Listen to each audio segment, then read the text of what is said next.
Before you plant your living windbreak or your snow fence, it's super important to do your homework and your research ahead of time.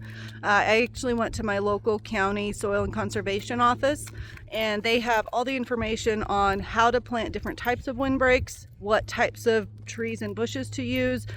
And then the great thing is, here in our county, they actually have a tree sale in January, and then we pick them up in April to do the planting once the snow melts and we are at a less risk of frost. So I went to the county, got all the information. We're actually going to do a 2-row system.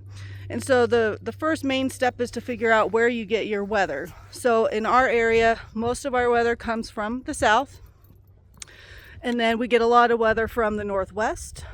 So we're going to essentially barricade around the house so we protect from wind and snow down the road. Obviously, it's going to take 3 to 5 years for it to really take effect because we're buying smaller trees, which are far more affordable. But in a 2-row windbreak, you'll have all your trees spaced, depending on the size, 12 to 20 feet apart.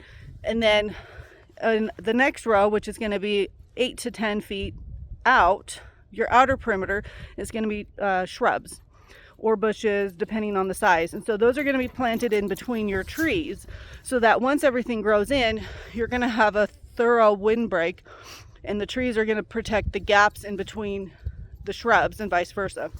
So it'll collect a lot of snow in the wintertime. It'll prevent a lot of the snow from blowing into your immediate property. It also helps deflect the wind up and over the house, so it should help with heating and cooling bills as well, and protect from the wind, which we get a lot of wind in this area. So just some helpful tips. Make sure you talk to your local county soil and conservation office. They should have all the information for your local area. And then if you're lucky, like in our county, they do a tree sale every spring for local native trees and shrubs. So we put our order in. We've got 100 trees and shrubs coming, so we're going to have a busy spring planting season, but we're super excited to get them in the ground as soon as we move in, and then we'll start to reap the benefits of our wind barrier here in the next couple of years. So stay tuned for the next one. Thanks, guys.